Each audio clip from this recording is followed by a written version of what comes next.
Hey guys, I just wanted to give you an update on the tailstock rotary chuck that I'm making for the PM30V lathe. I've used the template that I've made on the laser cutter at school, and this was my my first one.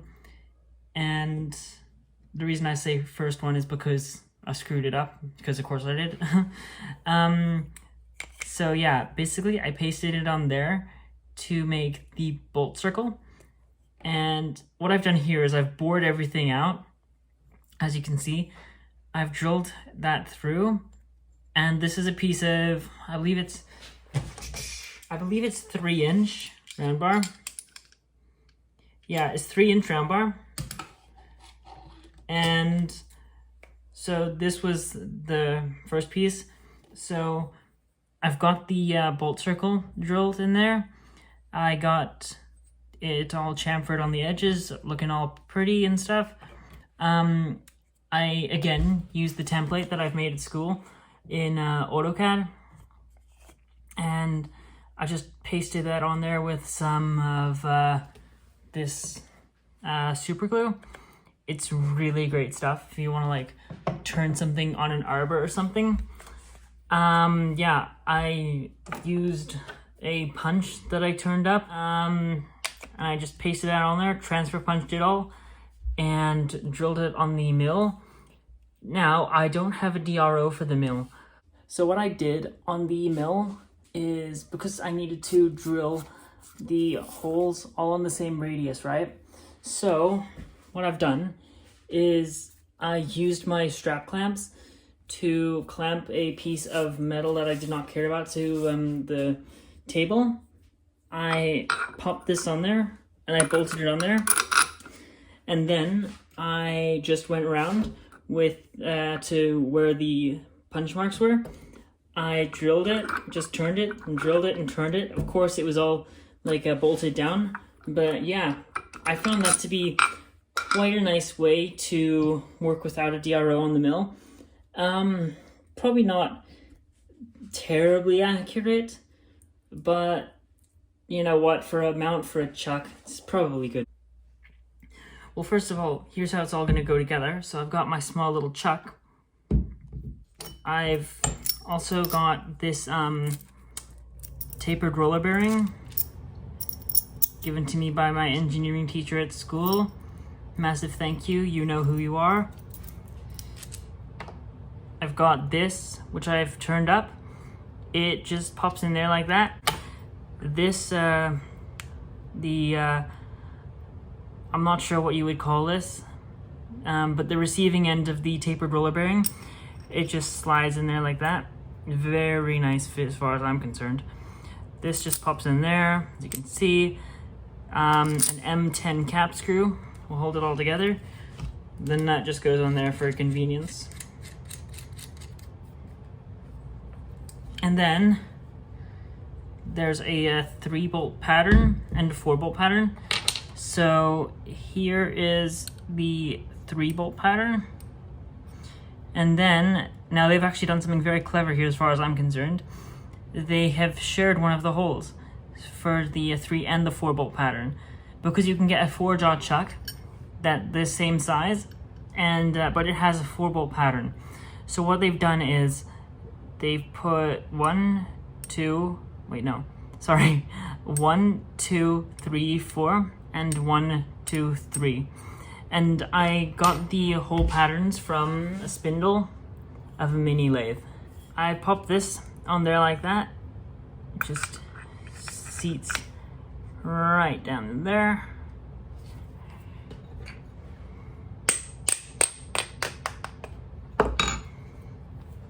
And then we take our cap screws and they screw on there like that. Now I'm not going to tighten this all the way, because the next thing that I need to do is I need to countersink these. Right, so I wasn't able to get the footage from the mill. Yeah, so I will just tell you what I've done. I have got a 7/16 end mill with a 3/8 reduced shank. I put that in a collet, and I basically just I did the same thing that I did with the drilling, which is I secured the piece, the work piece, and in the center with a bolt. But what I did was, just so I would not damage, like, I would not risk damaging, like, if I over-tightened it, I just stacked some washers in there, right? Anyways, so, yeah, that's what I've done. I just popped that on there, and then drilled the 3-bolt pattern for these M6 cap screws. And yeah, now it sits nice and flush with the surface. So now, what my plan is this has got to ride on a Morse taper too, right? So basically, I'm gonna have to turn the taper onto there, and I don't want any friction between the taper and the workpiece, right? So my plan is to, since I don't have access to a thrust bearing easily, I will have a second bearing as well, a second tapered roller bearing. This was just a piece of practice out of aluminum, because I didn't want to use my 2-inch steel for something so basic if I screwed it up. I'm going to turn a piece of that 2-inch steel of mine. I'm gonna make it into a type of bushing like this, if you will. I'm gonna have that inside the tapered roller bearing. The sleeve is just gonna rest on there, and then it's all gonna fit on there like that. So, in turn, it'll sort of push up against the forces of that other bearing, and sort of create this free spinning, right? But that's enough of that. How it actually fits on this is very nice. Just pops on there like that. And I've just put a piece of scrap aluminum in there just to stop the bolt from falling through, right? While I'm working on it. So yeah, this is what it will be. And like, apart from this bushing, that's gonna pop on there. I might need a bit of a longer bolt, but yeah, it's gonna be a rotary chuck.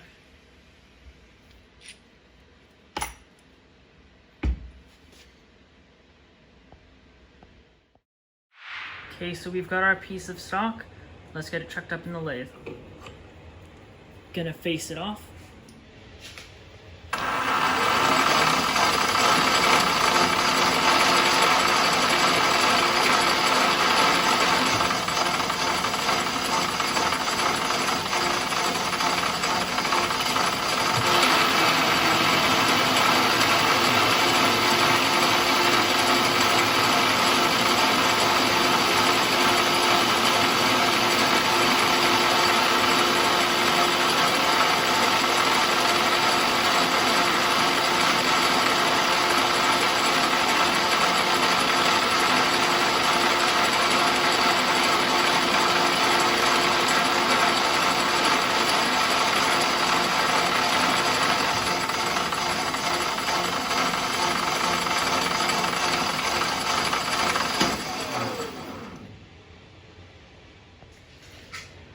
Right, so let's start turning this to the outer diameter to accept the bearing.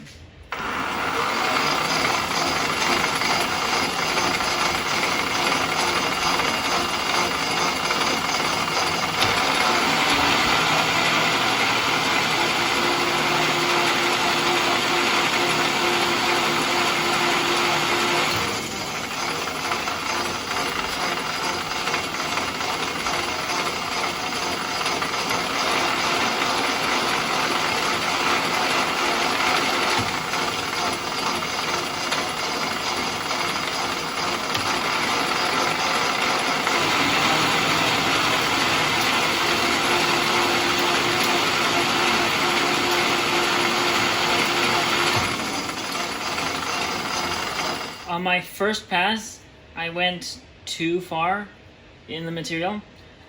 Not a huge deal, but to maintain concentricity, because this is a 3-jaw chuck, I will be pulling the stock out a little bit further. I might just face off all of this extra nonsense then. But yeah, seeing as I need to drill a hole and such, I will pull the stock out of the chuck, and then I will be drilling the hole just to maintain concentricity.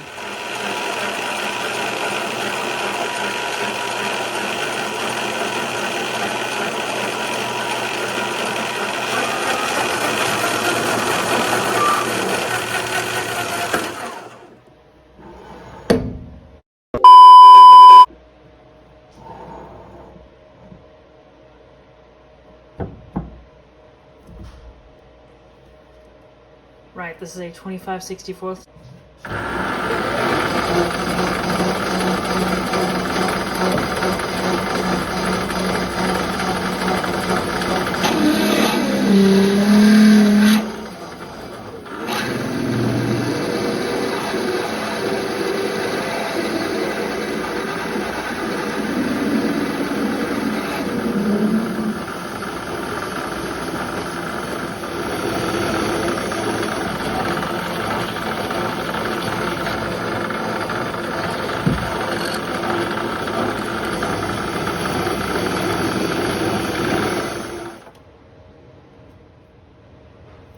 Alright, so let's start turning the outer diameter.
So this is the part all completed.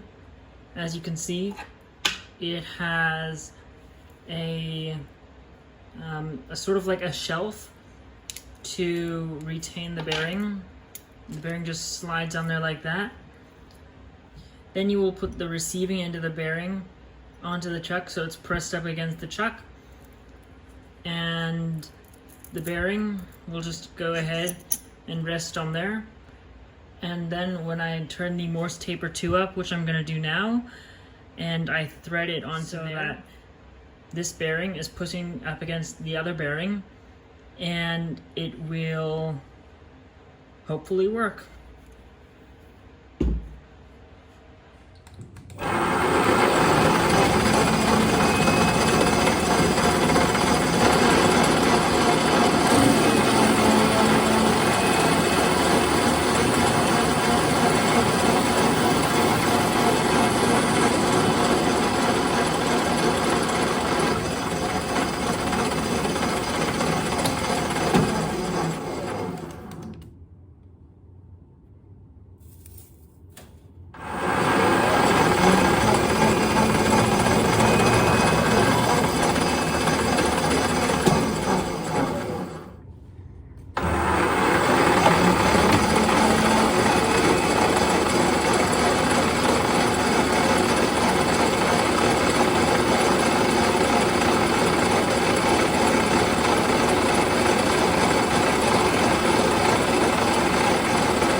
like it here. Fine. You almost sit and cook 2 packets. Okay. That sounds good. Will you eat? Yeah, I will. You're a good boy. Are you videoing? Yeah.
Please work.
Right, so we've just made the Morse taper 2. Very happy with how it turned out. Got a Morse taper 2 that I've turned to Morse taper 2 to 3 and 3 to 4. And then I've popped it in my spindle nose. So everything I do to this side will be concentric with the spindle bearings, which is very important because science. Faster! Mediocre faster.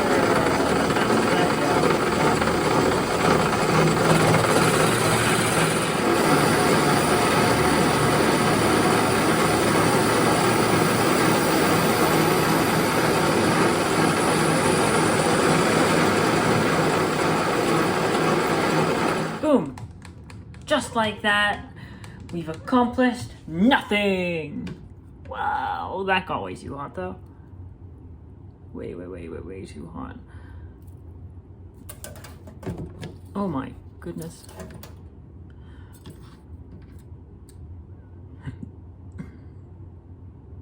Focus.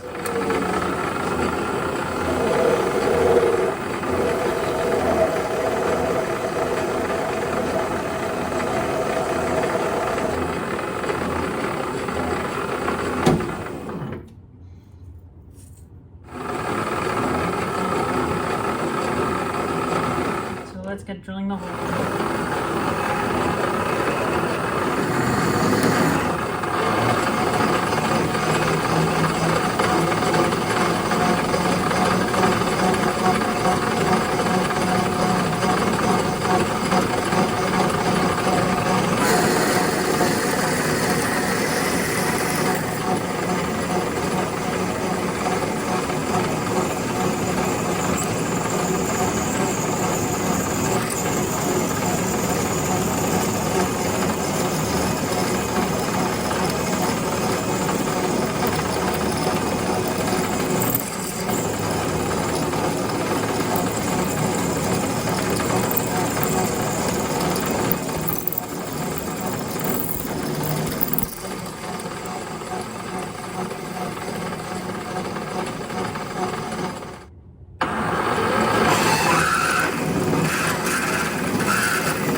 Now we tap the hole.